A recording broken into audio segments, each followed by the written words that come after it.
প্রিয় সাংবাদিকবৃন্দ, আপনাদের অবগতির জন্য জানাচ্ছি যে সম্প্রতি 22তম এশিয়ান অনূর্ধ্ব-20 ভলিবল চ্যাম্পিয়নশিপ 2024 ইন্দোনেশিয়ার সুরবায়া শহরে গত 23 জুলাই শুরু হয়ে 30 জুলাই পর্যন্ত অনুষ্ঠিত হলো।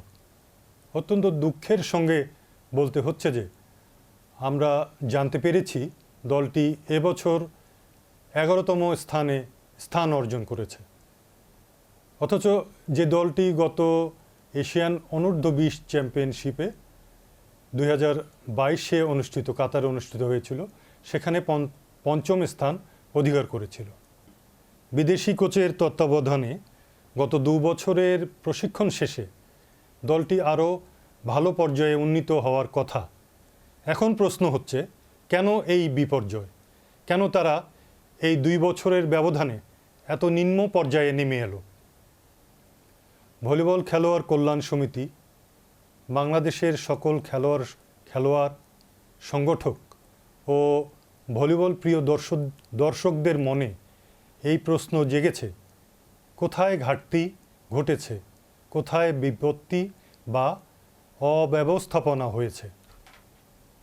প্রসঙ্গত উল্লেখ্য যে ফেডারেশনের যুগ্ম সম্পাদক, যার কোনো কোচিং ট্রেনিং অভিজ্ঞতা নেই, কোনো সার্টিফিকেট নেই, সে এ দলের ট্রেনার হিসেবে দায়িত্ব পালন করছে।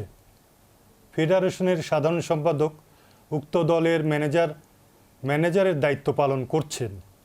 ইন্দোনেশিয়া বিমানবন্দর থেকে 2 জন খেলোয়াড়কে ট্রাভেল ট্যাক্স পরিশোধ না করায় ফিরে আসতে হয়েছে, যেখানে ফেডারেশনের সম্পাদক এবং যুগ্ম সম্পাদকের মতো 2 জন বড় মাপের কর্মকর্তা এই দলের সঙ্গে যুক্ত ছিলেন।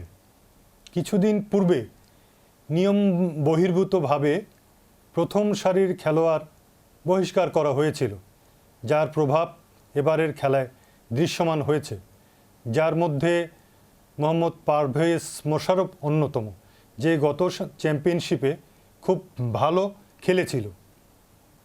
দলের এবারের পারফরমেন্সের বিষয়ে ফেডারেশনের যুগ্ম সম্পাদক অ্যাডভোকেট ফজলে রাব্বি বাবুলের সঙ্গে যোগাযোগ করলে তিনি জানান, বেশ কিছুদিন অসুস্থতার কারণে ডাক্তারের পরামর্শ মোতাবেক তিনি বিশ্রামে আছেন, তেমন কিছু জানেন না বা বলতে পারবেন না।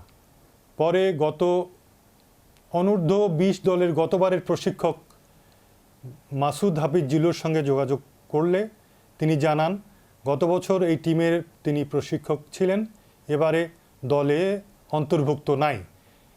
এটি ফেডারেশনের সিদ্ধান্ত, এ ব্যাপারে তার কিছু বলার নাই। তিনি আরও বলেন, এবার অনূর্ধ্ব-20 দলের পারফরমেন্স দেখে আমি খুবই কষ্ট পেয়েছি, হতাশ হয়েছি, এতটা খারাপ খেলবে আশা করিনি। এখানে আরও উল্লেখ্য যে ভলিবল ফেডারেশনের বর্তমান সভাপতি, ঢাকা উত্তর সিটি কর্পোরেশনের সম্মানিত সফল মেয়র এবং জনবান্ধব ও ভলিবল প্রিয় একজন মানুষ জনাব আতিকুল ইসলাম, তিনি যার শত ব্যস্ততার মাঝেও যেভাবে ভলিবলের জন্য কাজ করে যাচ্ছেন, সকল ধরনের সহযোগিতা করছেন, তার এই নিঃস্বার্থ শ্রম ও সহযোগিতার কারণে গত 8-9 বছরের মধ্যে ভলিবল দল দেশে বিদেশে অনেক সম্মান অর্জন করেছে এবং আরও সাফল্যের দিকে এগিয়ে যাচ্ছে। তখন কিছু ভলিবল কর্মকর্তার অপরিণামদর্শী, অপরিপক্ক সিদ্ধান্ত ও কার্যকলাপ তার এই অর্জন ও পরিশ্রমকে প্রশ্নের সম্মুখীন করছে কিনা, সে বিষয়ে ভলিবল খেলোয়াড় কল্যাণ সমিতি বাংলাদেশ, সকল খেলোয়াড় সংগঠক ও ভলিবল প্রিয় দর্শকরা উদ্বিগ্ন।